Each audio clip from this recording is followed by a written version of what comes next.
wassalatu wassalamu ala asrafin nabiyil mustafa. Asyhadu an la ilaha illallah wahdahu la syarikalah wa asyhadu anna Muhammadan abduhu wa rasuluhu la nabiyya ba'd.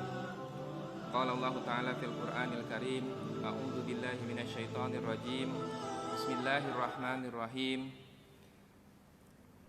Wala ta'kulu amwalakum bainakum bil batil wa tudlu biha ilal hukam litakulu fariqam min amwalin nasi bil ismi wa antum ta'lamun. Shadaqallahul azim. Rabbi shrah li sadri wa yassir li amri wahlul 'uqdatam min lisani yafqahu qawli. Subhanaka la ilma lana illa ma 'allamtana innaka antal alimul hakim. Wa subhanaka la fahma lana illa ma fahamta lana innaka antal jawadul karim. Wa qur rabbi zidna ilman wa ba'd. Allahumma ighfir lana wa li walidina wa li ulama'ina wa masyayikhina. Allahumma ighfir lana ma qaddamna wa ma akharna wa ma asrarna wa ma a'lanna wa ma anta a'lamu bihi min. Salawat dan salam semoga selalu tercurahkan kepada baginda Nabi besar Muhammad sallallahu alaihi wasallam, kepada keluarga beliau, kepada para sahabat, tabi'in, tabi'in dan seluruh orang-orang saleh hingga akhir zaman nanti. Dan semoga kita semua dibangkitkan oleh Allah Subhanahu wa taala di dalam kelompoknya orang-orang yang saleh, insyaallah, amin ya rabbal alamin. Ayat yang tadi saya bacakan itu ayat ke-188 Al-Qur'an surah Al-Baqarah ya. Bunyinya a'udzubillahi minasyaitonirrajim, bismillahirrahmanirrahim. Wala ta'kulu amwalakum bainakum bil batil. Dan janganlah sebagian dari kamu memakan harta sebagian yang lain di antara kamu. Kalimatnya menggunakan memakan, tetapi makna memakan itu seperti ketika alladzina ya'kuluna riba. Maksudnya bukan memakan literally memakan, tetapi mengambil. Ya, mengapa menggunakan kata memakan? Karena biasanya seseorang ketika mengambil barang orang lain, the ultimate goalnya sebetulnya ia ingin mencari makan atau memberi makan keluarganya. Kalau itu pun berlebih nanti akan dia simpan, tapi sebetulnya pada akhirnya itu untuk makan ya. Oleh sebab itu kalimatnya memakan, tapi boleh jadi maknanya sebetulnya lebih luas dari sekedar memakan, mengambilnya dengan cara yang batil ya. Wa tudlu biha ilal hukam. Dan janganlah kamu membawa urusan harta itu kepada hakim atau kepada urusan hukum ya. Litakulu fariqam min amwalin nasi bil ismi wa antum ta'lamun. Supaya kamu dapat memakan sebagian daripada harta benda orang lain itu dengan jalan dosa, padahal kamu mengetahui. Ya. Apakah mungkin seperti itu terjadi pada saat ini? Sangat mungkin dan sangat sudah terjadi di mana-mana. Bayar saja lawyer yang paling bagus di negara ini, dapat harta yang ia mau. Ya, bayar saja lawyer yang paling bagus di negara di mana ia tinggal ya. Lawyer itu kan boleh tentu saja bukan lawyer yang tidak secara general ya, tapi ada lawyer yang memang tujuannya hanya untuk mencari uang ya. Nah, dalam hal ini ya, ini juga misalnya contoh waktu dulu biha ilal hukam, membawanya kepada hukum ya, dipermainkannya hukum, kemudian harta yang sebetulnya bukan milik dia berpindah tangan menjadi milik dia ya.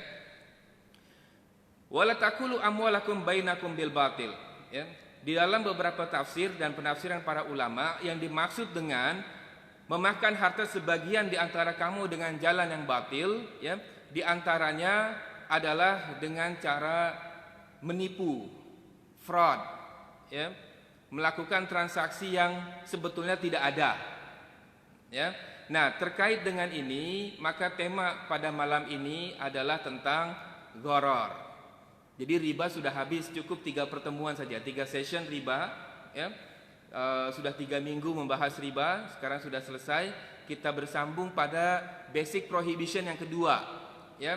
Hal yang basic yang diharamkan di dalam muamalah setelah riba, yaitu gharar ya. Nah, apa itu gharar? Para fuqaha ya berpendapat, ini saya kutip dari buku, beberapa buku, termasuk diantaranya buku Fiqhul Islam wa Adillatuhu ya, Wahbah Zuhaili, Syekh Wahbah Zuhaili ya. Gharar adalah situasi atau kondisi atau sifat di dalam muamalah yang menyebabkan sebagian rukunnya menjadi tidak jelas. Kalau rukun dalam muamalah arkannya ada 4 kan? Adanya yang menjual, ada yang membeli, ada akad yang diucapkan kedua belah pihak, dan ada objeknya. Apakah objek itu berbentuk barang atau services, jasa, ya? Itu tergantung dari akadnya, tapi ada objeknya. Jadi 4. Ya. Nah, bagaimana terjadinya gharar? Ya. Terjadinya gharar adalah jika ada unsur di dalam salah satu rukun ini, ya, yang tidak jelas. Tidak jelas, ya. Tidak jelas boleh jadi uncertainty, tidak pasti, ya, ambigu, ya, ambiguous. Jadi maknanya banyak, nah, ya, satu kata bermakna banyak, tidak dijelaskan apa maksudnya. Nah, ini termasuk dalam gharar, ya. Nah, jika unsur dalam rukunnya tidak lengkap, kan harus semestinya ada 4, tetapi hanya ada 3, yaitu yang menjual, yang membeli, akadnya, tidak ada produknya. Ini akadnya batil. Tidak akan terjadi sebab apa yang dijual belikan, apa yang ditransaksikan tidak ada. Ya. Atau salah satunya ada penjual, ada pembeli, tidak ada akad, tetapi ada produk yang berpindah tangan. Ini juga batil karena tidak ada akad, berarti mencuri dia. Ya. Nah, yang dimaksud gharar, unsurnya ada semua. Akadnya ada, pembelinya ada, produknya pun ada. Tetapi salah satu dari unsur ini statusnya unclear, tidak jelas. Ya, saya kasih contoh. Gharar di dalam quality. Ya, contohnya menjual anak kambing atau anak lembu yang masih di dalam perut ibunya. Ya, jadi penjualnya ada, pembelinya ada, akadnya ada, produknya ada, yaitu anak kambing atau anak lembu. Tetapi situasi anak lembu ini tidak jelas. Maka akad ini disebut dengan gharar. Gharar tidak jelas. Karena boleh jadi nanti anak lembu itu keluar terus mati hari pertama. Siapa yang akan marah-marah? Pembelinya marah-marah. Ya. Karena dia berharap anak lembu itu akan sehat. Tiba-tiba begitu keluar baru 1 hari sudah mati. Ya. Atau itu dalam quality, ya, sehatkah tidak, ya. Atau gharar di dalam quantity. Gharar dalam quantity, misalnya membeli kurma yang masih hijau, yang masih di pokoknya. Boleh jadi yang menjadi kurma matang hanya separuh. Jadi kuantitinya, saya beli kurma ini semua. Berapa harganya? Ya, katakan $1.000. Ya. Harapan kan ada penjual yang punya pokok kurma, ada pembeli yang membeli pokok kurma, ada akadnya, ada akad jual belinya, ada produknya, ada. Tetapi produk ini tidak jelas dalam kuantitinya. Apakah ia semuanya jadi kurma matang? Apakah separuh saja yang jadi kurma matang? Atau hanya 25% saja yang jadi kurma matang? Sama seperti sawah padi. Ya. Kalau di Indonesia sebutnya ijon. Ijon itu padi yang masih hijau baru akan matang, sudah dibeli sama sebutnya tengkulak, ya. Orang-orang yang memang niatnya sebetulnya mengambil keuntungan dari situasi ini. Ya. Tetapi akad ini menjadi gharar disebabkan, ya, tidak dapat dipastikan berapa banyak padi itu yang bisa menjadi beras. Jadi tidak jelas. Nah, ini dalam quantity. Ya. Ada lagi gharar di dalam harga. Nah, ini yang case 2 harga dalam satu akad. Ya. Awalnya kemarin ada case menjual easy card. Ya. Pertama akadnya $5, ya. $5 untuk satu card. Kemudian dia bilang, oke, saya bayar nanti ya. Setelah 1 hari, 2 hari, 3 hari tidak balik nih yang membeli. Akhirnya ditukar oleh yang menjual. Tidak jadi $5 tetapi jadi $6 sebab kamu sudah delay 3 hari. Ini satu akad dua transaksi dalam satu akad. Ya. Yang seperti ini akad gharar namanya. Ya, gharar. Oke. Yang berikutnya gharar dalam waktu penyerahan objek, masa penyerahan objek. Ya. Misalnya menjual sesuatu barang yang sudah hilang.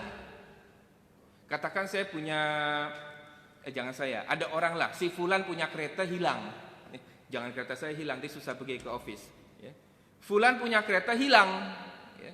Kemudian si fulan ini menjual kepada orang lain, saya jual kereta saya yang hilang.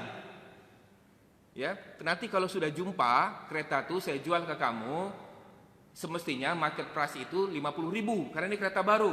Tapi karena dia hilang, tapi saya yakin polis boleh jumpa. Nanti kalau jumpa, saya bagi kamu 25.000 saja. Ini gharar dalam waktu penyerahan objek. Entah bila, polis 1 bulan, 2 bulan, 3 bulan. Atau menjual burung yang sedang terbang di atas. Saya jual burung tuh, tengok ada burung hornbill. Ya, itu burung saya lepas. Ya, minggu yang lalu. Kalau kamu dapat, saya bagi kamu harga separuh saja. Tapi entah bila dapat burung itu, dia kejar-kejar ya ke sana ke sini tidak dapat juga. Ya. Nah, jadi hal seperti ini juga gharar di dalam penyerahan objek. Enggak jelas kapan objek itu bisa diserahkan, tidak ada yang tahu. Ya. Nah, ini contoh-contoh praktek ya gharar di dalam muamalah kita sehari-hari. Ya. Pertanyaan berikutnya, apa hukumnya gharar? Apa hukumnya akad yang mengandungi unsur gharar? Ketidakjelasan, ketidakpastian, ambiguity, ya. Nah, dalam sebuah hadis riwayat Muslim, Rasulullah Muhammad SAW ya bersabda, "Naha Rasulullah sallallahu alaihi wasallam an bai'il khasah wa an bai'il gharar." Ya. Telah melarang Rasulullah Muhammad sallallahu alaihi wasallam jual beli al-khassah. Al-Hassa ini jual beli, kalau dulu ya praktiknya itu Al-Hassa batu kecil ya. Jadi menentukan harga itu sesuai dengan batu. Kalau sekarang mungkin menggunakan dart gitu ya. Kalau kamu boleh melempar ini tepat di lingkaran yang tengah, harganya murah. Kalau lingkaran yang luar sedikit, harganya mahal sedikit. Ini kan jual beli gharar, tidak jelas. Kenapa harga ditentukan dengan melempar batu atau melempar dart? Ya. Dan ya wa'an bai'il gharar, dan jual beli gharar. Jadi Rasulullah melarang jual beli gharar. Ya. Rasulullah melarang jual beli yang mengandungi unsur gharar atau unsur ketidakpastian. Ya. Nah, kemudian tentunya pertanyaan berikutnya adalah apa tujuan diharamkannya gharar? Tujuan diharamkannya gharar. Ya. Islam mendasarkan setiap transaksi itu pada antarodin minkum, keriduan di antara orang-orang yang berakad. Ya. Akad itu akan menjadi batal, ya, void, ya, tidak valid lagi, ya, invalid. Sekiranya ada salah satu dari dua parti yang bertransaksi ini, ya, yang tidak ridho. Ya. Tidak ada sesuatu dalam Islam yang bisa dipaksakan. Ya. Karena sesungguhnya Islam itu kalau dipikirkan dengan betul, dia akan sesuai dengan logika manusia. Ya. Kalau ada yang bilang Islam tidak masuk logika, itu berarti dia belum betul-betul memahami maksud di balik itu. Dan sekiranya memang susah untuk difahami, maka kita serahkan saja kepada Allah Subhanahu wa taala. Dan untuk mencapai hal ini, ya, untuk mencapai antara di minkum tadi ya, kembali ke antara di minkum, bahwa dalam akad itu harus ada keridhaan ya di antara mereka yang bertransaksi berakad, ya. Maka semua pihak mestilah memiliki informasi yang sama, ya. Nah, kalau di financial markets ada yang namanya asymmetric information, ya. Atau kalau masuk kepada stock markets dan lain-lain, ada yang namanya insider trading, ya.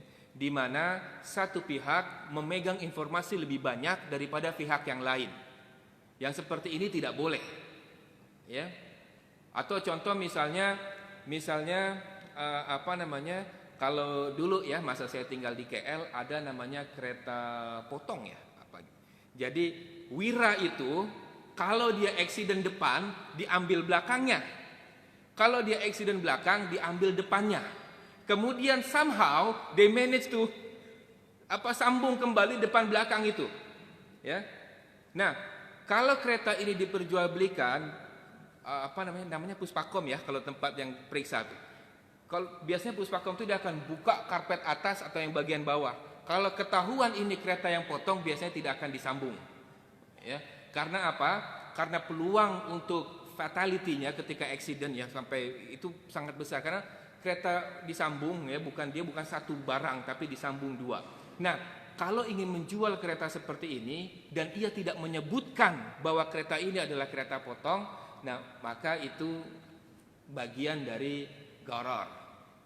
Terlarang, tidak boleh dalam Islam. Jadi semua informasi harus sama. Yang menjual mengetahui informasi A to Z, yang membeli pun harus mengetahui informasinya A to Z. Ya, harus sama. Kalau terjadi asymmetric information, informasi yang tidak sama, satu parti memiliki informasi yang lebih banyak daripada parti yang lain dan ia tidak mendisclose-nya, tidak memberitahunya, ya. Kalau nanti tahu di belakang, setelah beberapa hari tahu, yang terjadi adalah si pembeli akan merasa terzalimi, ya. Dan yang paling buruk terjadi, yang tidak disukai oleh Allah dan Rasulnya adalah rusaknya ukhuwah Islamiyah di antara kedua muslim ini. Ya. Islam sangat memandang tinggi ukhuwah Islamiyah. Ya. Makanya kebersamaan dalam jamaah. Makanya kalau kita lihat cerita tentang Nabi Harun dan Nabi Musa, ketika Nabi Musa sedang ada di Bukit Tursina selama 40 hari dan Samiri memperkenalkan sapi untuk disembah, Nabi Harun kemudian tidak mencegah. Alasannya apa? Karena Nabi Harun khawatir nanti akan terjadi perpecahan di antara Bani Israel. Tidak lagi ada ukhuwah di antara mereka. Dan itu lebih dahsyat efeknya daripada sekedar melarang umat Bani Israel ketika itu, ya, kemudian terjadi perpecahan. Mereka yang ikut Samiri, mereka yang ikut Nabi Harun. Padahal Nabi Musa, karena Nabi Harun prinsipnya nanti kalau kamu sudah balik, maksudnya Nabi Musa sudah balik, kita sama-sama mendakwahi mereka lagi. Ya. Jadi Islam itu sangat memandang tinggi ukhuwah Islamiyah, sehingga segala sesuatu yang merusak ukhuwah Islamiyah itu dipandang sebagai sesuatu yang sangat berbahaya di dalam Islam. Ya. Kalau gharar ini berbahaya. Kemudian di manakah areanya gharar? Ya. Jadi definisinya sudah, jenis-jenis ghararnya, ya, definisi sudah, kemudian mengapa ia diharamkan, ya, dalil keharaman gharar. Nah, sekarang di manakah area gharar itu? Apakah di semua area muamalah itu termasuk gharar atau ada area-area tertentu saja, ya? Nah, gharar ini hanya dihukumi terlarang, hukumnya terlarang jika terjadi pada transaksi bisnis saja. Pada transaksi akad-akad sosial seperti hibah, pemberian, ya, hadiah, gift, itu tidak ada terlarang untuk masalah ini, ya. Misalnya pada akad bisnis seseorang tidak boleh menjual barang yang tidak jelas harganya. Misal saya jual pen ini, ya, saya jual pen ini kepada kamu, berapa? Terserahlah berapa kamu, ya. Saya sebagai yang membeli khawatir kalau saya tahu saya bayar $100 terlalu mahal, saya yang rugi, saya terzolimi. Tapi kalau saya bayar $10, nanti dia terzolimi. Harganya tidak jelas. Di dalam bisnis harus jelas berapa harganya. Kalau mau sedekah, sedekah sekalian, jangan kasih harga. Jangan kasih harga. Kalau mau sedekah, sedekah saja. Jangan, ini saya sedekah ke kamu, berapalah kamu bayar. Itu bukan sedekah namanya. Itu akad gharar di dalam transaksi muamalah. Ya. Kalau mau sebutkan harganya, misalnya penjual khawatir menzalimi pembeli, oke, saya jual ke kamu $10 saja. Clear bahwa ini memberikan keuntungan kepada yang membeli sebab harganya sangat murah. Ya.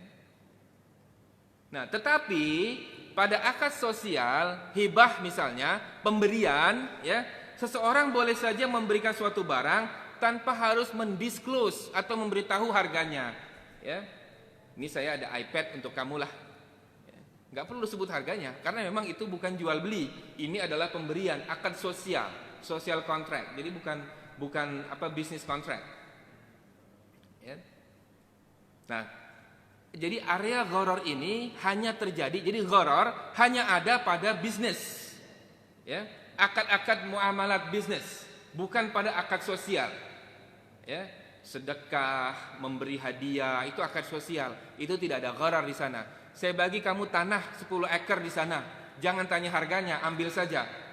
Itu namanya akad sosial. Ya. Tetapi saya jual 10 ekar di sana, harga terserah kamulah. Berapa kamu mau beli? Ini tidak betul. Ya. Kalau mau bagi, bagi. Kalau mau jual, jual. Ya. Jangan niat menjual, dalihnya membagi. Niatnya mau menjual, tapi kata-kata yang keluar dari mulutnya membagi. Ya, itu kan tidak betul. Ya. Kalau mau jual, jual. Ya. Nah, jadi area gharar hanya ada pada business area, ya, bukan pada sosial, ya. Kemudian klasifikasi gharar. Gharar itu ada berapa kelas, ya.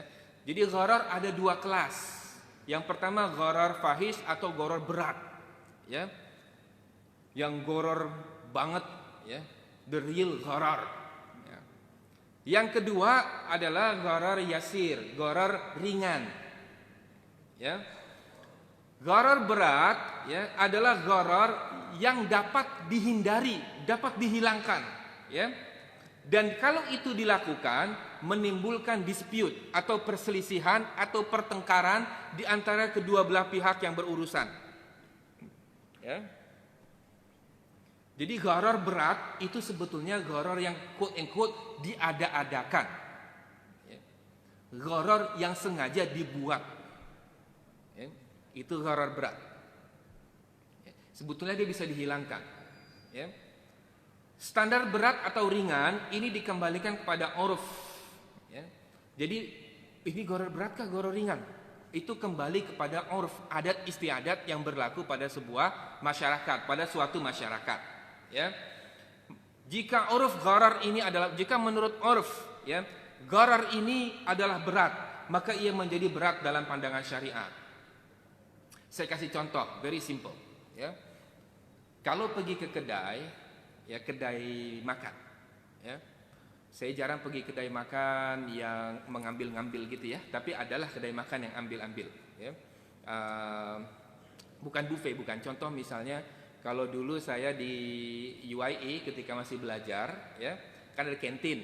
Kantin tuh dia sediakan satu nampan sayur bayam, kemudian macam-macam lauk, ya.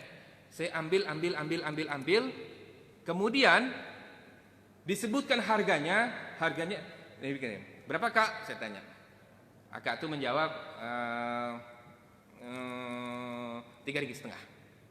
Saya bayar 3,5 Rp. Ya. Jadi ada social eksperimen, ya. Kemudian kawan saya yang African, ya, datang membeli exactly the same apa yang saya beli, betul-betul sama dengan apa yang saya ambil bayam, ya, ambil ikan, ambil yang lain. Tanya how much? Kata si Aka itu Rp4. Ada 50 sen perbedaan harga antara saya dengan kawan saya, padahal yang kami ambil sama. Ya. Ini gharar. Jadi akak tadi menetapkan harga tidak punya standar. Ya. Di kantin UBD saya jumpa ada yang seperti itu, ya. Tetapi kemudian apakah ini menjadi gharar berat atau gharar ringan? Itu tergantung uruf yang ada di suatu masyarakat. Ya, kata para fuqaha. Ternyata yang seperti ini itu sudah menjadi biasa di masyarakat Melayu Nusantara nih. Di Indonesia pun seperti itu juga. Kalau pergi ke kedai makan, ambil. Besoknya datang lagi dengan lauk pauk yang sama, harga bisa lain tuh. Kalau hari ini katakan kalau di Indonesia Rp10.000, ya, besok makan yang sama Rp10.500. Ya. Kalau di kantin misalnya, hari ini beli yang sama, bayam, tempe, telur, ya, telur dadar dipotong itu dengan air suam. Ya, harganya Rp3, ya, $3. Besok jam yang sama, waktu yang sama, ya, akak yang sama harganya menjadi 3 ringgit 50 sen. Ini kan gharar, tidak jelas. Ya. Tetapi ini sudah menjadi urf. Ya. Di Malaysia, di Indonesia, di Brunei ini menjadi urf. Ya, cara apa kalau berdagang di kantin makanan ya seperti itu. Gitu. Ya. Nah, yang perlu dibahas adalah apakah ini gharar berat atau gharar ringan.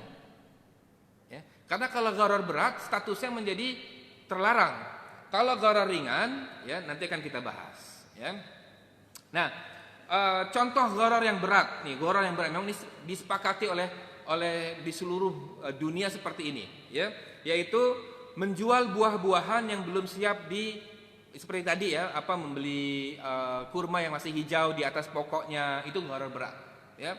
Kemudian menyewakan sesuatu tanpa batas waktu yang jelas. Ya. Jadi sewa kereta tapi waktunya sampai kapan? Tidak jelas. Ya. Atau ya order barang yang memang diyakini tidak bisa ada di saat masa pengiriman. Ya. Jadi ingin membuat susah orang yang di tempat dia order barang. Ya. Nah ini contoh-contoh saja dari yang namanya gharar berat. Ya. Kalau ada gharar berat, maknanya ada gharar ringan, ya gharar yasir. Ya. Gharar yasir ini adalah gharar yang tidak dapat dihindari. Memang tidak bisa dihindari. Kalau kita nih bertransaksi pasti ada. Ya. Sehingga gharar yang seperti ini itu bisa diterima oleh kedua parti, ya, kedua pihak yang bertransaksi bisa diterima. Dan salah satu parti baik yang menjual atau yang membeli itu tidak merasa terzalimi. Ini disebut dengan gharar yasir. Maaf. Ini disebut dengan gharar yasir. Ya. Apa contohnya? Contohnya membeli rumah tanpa melihat fondasinya. Ya. Jadi kalau beli rumah sudah jadi, ya. Ya, kan semestinya kalau membeli itu melihat semua. Tapi ada bagian yang tidak bisa dilihat. Yaitu berapa kedalaman fondasi batu yang ditanam sehingga tembok itu boleh berdiri, dinding itu boleh berdiri. Ya. Kayak macam masjid ini ada tiang sini, ini kan ke dalam tanahnya ada berapa meter. Ya. Semestinya kalau menjual sesuatu A to Z itu mesti diketahui. Tapi membeli rumah tidak bisa mengetahui fondasinya. Kalau fondasinya mau dibuka nanti hancur rumahnya. Kalau mau digali lagi, digging berapa dalam fondasinya, nanti rusak rumahnya. Nah ini contoh gharar yasir. Gharar ini bisa diterima dan tidak berbuah dosa. Tidak perlu ada yang merasa terzalimi. Ya. Contoh berikutnya, ya, menyewa rumah bulanan yang berbeda banyak harinya. Contoh, Januari, Februari, March, April, Mei. Ya. Ini kan 31, 30, 31, 30 hari. Ini kan jumlah hari ini berbeda sebetulnya. Ya. Tetapi dia membayar sewa rumah itu bulanan. Satu bulan ada yang 30 hari, ada yang 31 hari, ada yang 29 hari. Ini kan gharar sebetulnya. Dia membayar itu tidak sama jumlah harinya. Jumlah hari ini tidak sama. Tetapi siapa yang bisa menukar jumlah hari dalam satu bulan? Tidak ada yang bisa. Ini sudah ketentuan Allah. Bulan ini 31 hari, bulan depan 30 hari, bulan depannya lagi 31, bulan depan lagi 30. Berbeda jumlah harinya. Ini termasuk dalam gharar yasir. Dan ini bisa diterima, bisa dimaklumi. Tidak perlu ada yang merasa terzalimi. Ya. Contoh yang berikutnya misalnya menjual sesuatu yang hanya bisa diketahui jika benda itu dipecahkan. Contoh misalnya membeli telur. Beli di kedai buncit. Ini telur busuk atau telur bagus? Ya. Entah. Cara mengetahuinya dengan cara dipecahkan. Tapi kalau dipecahkan ternyata barang itu bagus, kan rugi penjualnya. Ya. Ini gharar. Gharar yasir. Telur itu hanya diketahui bagus atau tidak kalau sudah pecah. Ya. Kalau belum pecah ya mana kita bisa mengetahui? Baunya sama. Ya, bau kulit telur itu semua sama, tapi Dia baru berbeda kalau sudah dipecah, yang satu bau busuk, yang satu baunya oke lah, bau telur biasa. Ya. Nah, jadi itu contoh ya untuk gharar yasir, gharar yang bisa diterima. Ya. Status gharar itu bisa diterima. Ya, dan itu menjadi tidak menjadi membebankan kepada salah satu parti yang bertransaksi. Ya. Nah, jadi sebagai conclusion ya, kesimpulan untuk malam ini, insya Allah pekan depan kita sambung lagi untuk contoh-contoh modern business ya yang masuk dalam kategori gharar. Apakah insurance masuk? Apakah banking masuk? Apakah financial markets masuk? Ya. Nah, ini akan kita bahas insya Allah pekan depan ya. Jika umur kita masih panjang, insya Allah berjumpa lagi ya. Dan conclusion untuk malam ini adalah gharar berat yang diharamkan itu adalah sesuatu yang sebetulnya bisa dihindari atau dihilangkan. Jadi gharar itu dibuat-buat, quote unquote, ya. Dan jika dilakukan akan menimbulkan perselisihan di antara mereka yang berakad, ya. Sedangkan gharar yasir atau gharar ringan itu adalah yang tidak dapat dihindari dan dimaklumi oleh mereka yang bertransaksi. Gharar ini tidak bisa dihindari, memang seperti itu adanya, ya. Sehingga kalaupun terjadi gharar ini tidak akan menyebabkan perselisihan atau dispute atau pertengkaran di antara kedua parti atau pihak yang bertransaksi. Saya mohon maaf atas segala kesalahan di dalam penyampaian. Semoga berkah dan memberkahi semuanya.